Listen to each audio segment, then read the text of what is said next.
Hello, my name is Shelby Vidmar, and I am going to be talking to you about Week 11's prompt. The student I observed throughout the semester was Aya. She would like to teach the 6th grade in the future according to a philosophy activity we completed at the beginning of the semester.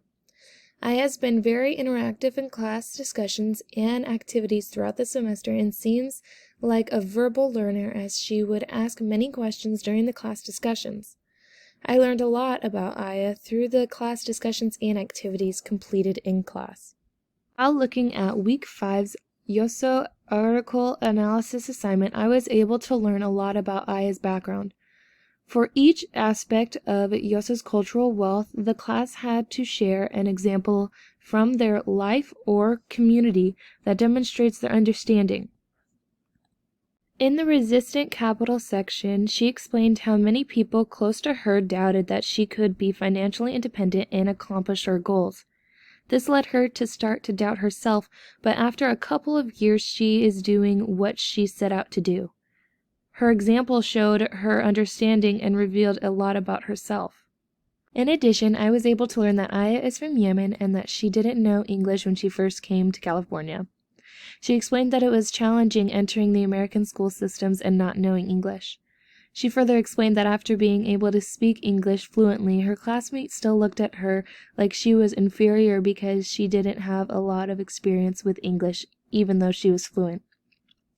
Furthermore, I discovered that she was the first person in her family to receive an education and that it's been like a dream for her to attend Fresno State.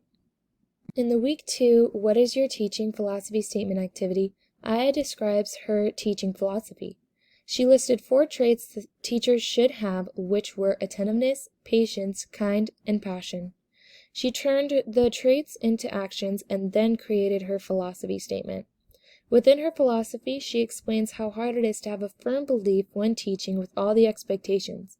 But even when that is stripped away, teaching is not linear or black and white. All teachers are different and all students are different. But with interaction and support, a positive learning environment is formed. I think this reveals that she is going to be a very compassionate teacher with a passion for teaching. Throughout the semester, Aya has been very interactive during class discussions and activities. She was always asking questions and participating in discussion. I believe she is a linguistics and verbal learner, as she was willing to talk during class discussions. Many people in the class only talk to get points, and then leave the conversation after adding one thing to the conversation. However, Aya has shown to be a hard-working student who is always willing to contribute to the conversation and learn more.